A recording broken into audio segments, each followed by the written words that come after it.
الحمد لله الحمد لله رب العالمين وصلى الله على سيد المرسلين وعلى آله الطيبين الطاهرين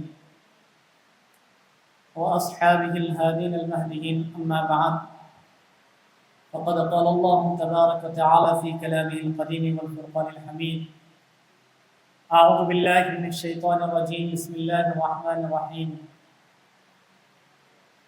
لقد جاءكم رسول من أنفسكم عزيز عليه ما عنتم حريص عليكم بالمؤمنين رؤوف رحيم صدق الله العظيم.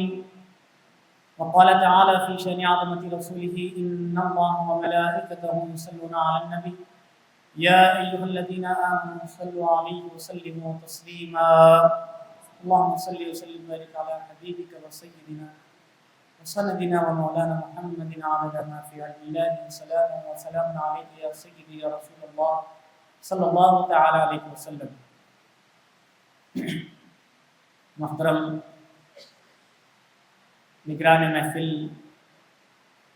پرنسپل آف جونیئر کالج سید علی لقمان حسینی صاحب قبلہ، و معزز مہمان اعلان خصوصی و اسٹیج پر جلوہ فرما اساتذہ اکرام اور میرے عزیز طلباء، السلام علیکم ورحمۃ اللہ وبرکاتہ. سب سے پہلے اللہ سبحانہ و تعالیٰ کا شکر بجا لاتا ہوں کہ مولا تعالیٰ نے مجھے اور آپ کو، ہم تمام کو، اللہ کے حبیب پاک صلی اللہ تعالیٰ علیہ وسلم کی میلاد کی محفل میں حاضر ہو کر اللہ اور اس کے رسول اور ان کے محبوبین کا ذکر خیر کرنے اور سننے کی سعادت بخشی ہے. الحمدللہ علی احسانی. حاضرین اکرام، مختصر وقت ہے، انشاءاللہ تعالیٰ کوشش کروں گا کہ مختصر وقت میں اپنی بات کو مکمل کر دوں.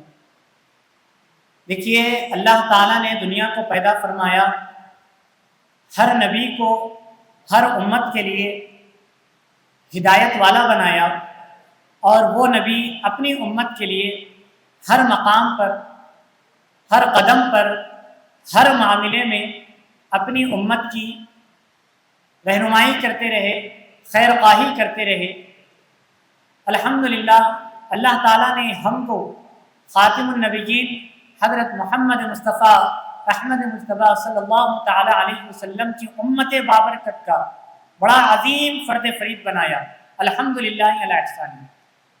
آج ہماری اور آپ کی جو شناخت ہے وہ امت محمدی کی شناخت ہے. اب سب سے پہلے امت محمدی ہونے کا یہ جو ہم کو اللہ تعالیٰ نے شرف عطا فرمایا، ہم کو اس کو سمجھنے کی ضرورت ہے. کیونکہ صرف ایک مثال دیتا ہوا چلوں، حدیث پاک میں آتا ہے حضرت موسیٰ کلیم اللہ علیہ السلام جو اللہ کے کلیم ہیں، جو اللہ سے کلام کرتے ہیں، کسی نبی کو اللہ تعالیٰ نے یہ شرف عطا نہیں فرمایا کہ کوئی خدائے تعالیٰ سے گویائی فرمائے، ان سے کلام فرمائے، لیکن اللہ تعالیٰ نے اپنے حضرت موسیٰ علیہ السلام کو یہ اعزاز عطا فرمایا کہ وہ اللہ سبحانہ و تعالیٰ سے کلام کرتے ہیں.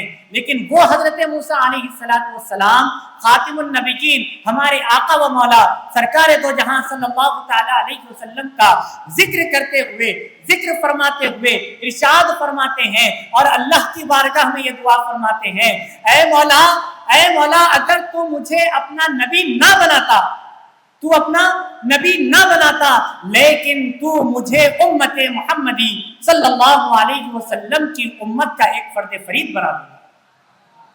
تو یہ ذوق حضرت موسیٰ علیہ السلام رکھتے اور ان کی دعاؤں میں امت محمدی صلی اللہ علیہ وسلم کی بننے کی ایک خواہش آپ ظاہر فرما رہے ہیں.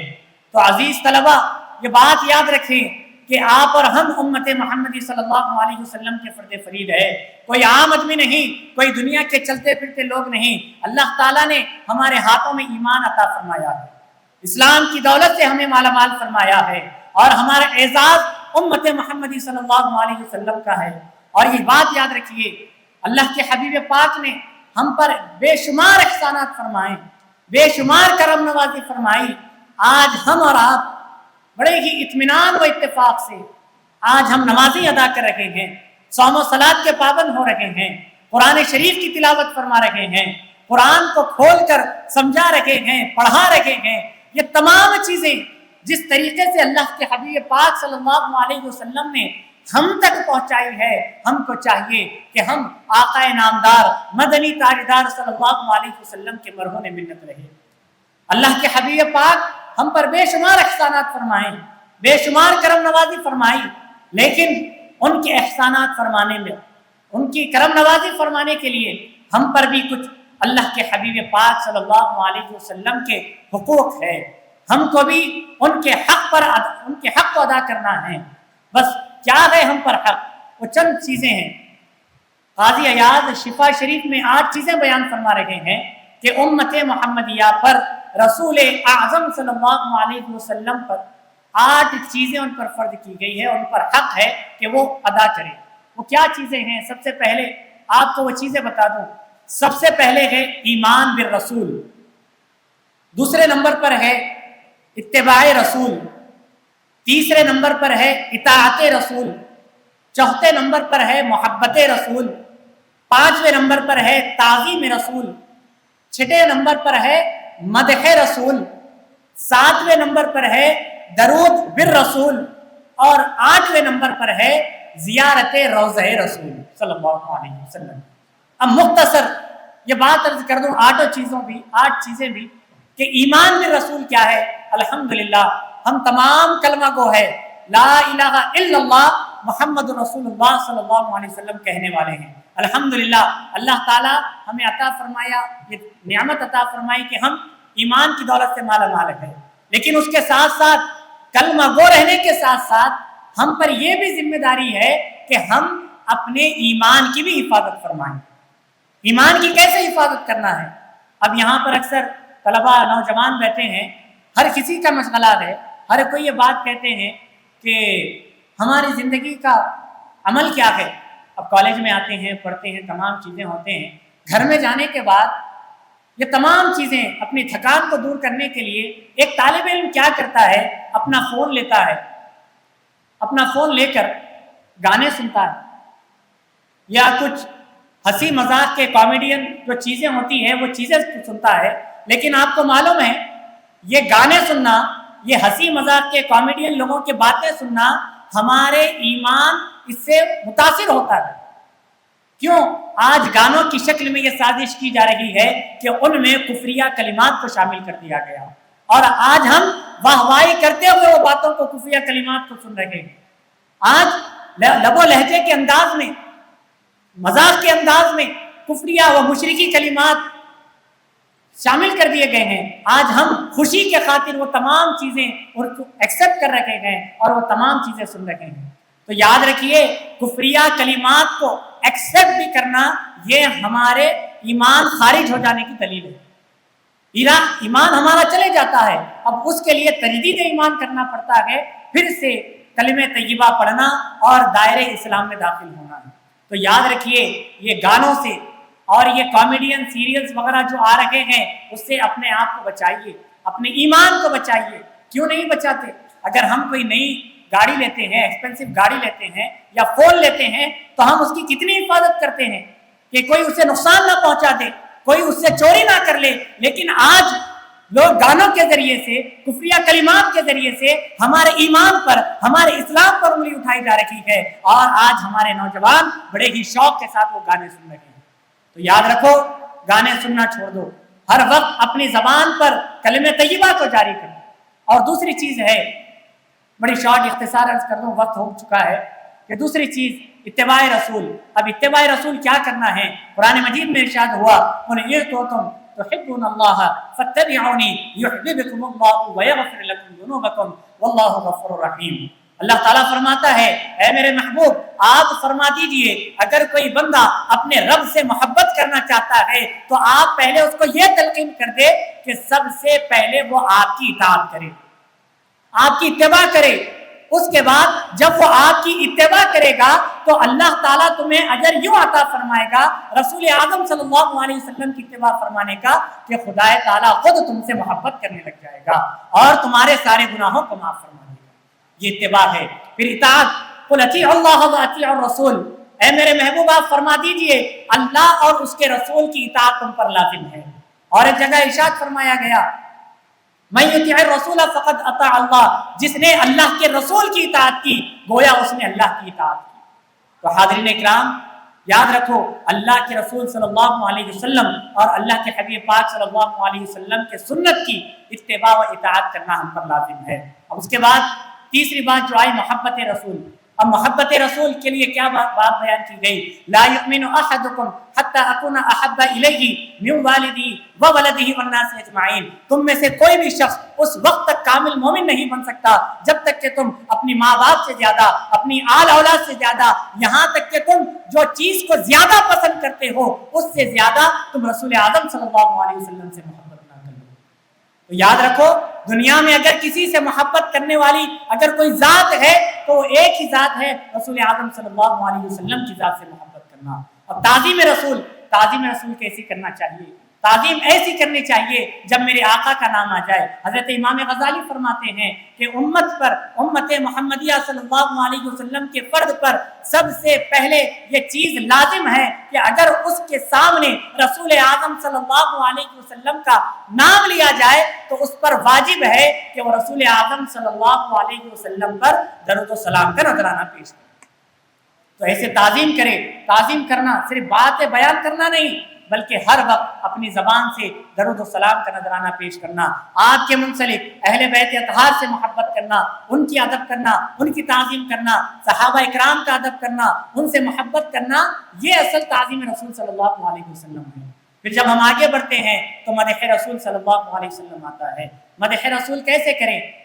پہلے آپ دیکھتے ہیں جنگ و جدال ہوا کرتے تھے، جنگ و جدال میں لوگ صرف تلواروں سے نہیں لڑتے تھے، پہلے کا یہ معاملہ ہوتا تھا اشعار کے ذریعے سے بھی مقابلے ہوا کرتے تھے، اشعار کے ذریعے سے بھی مقابلے ہوتے تھے۔ تو کفاران مکہ رسول اعظم صلی اللہ علیہ وسلم کی بے حرمتی کرنے کے ناپاک ارادوں سے لوگوں کو کہتے تھے کہ ان کی مخالفت میں اشعار لکھو، ان کی مخالفت میں اشعار کہو، تو وہ لکھتے۔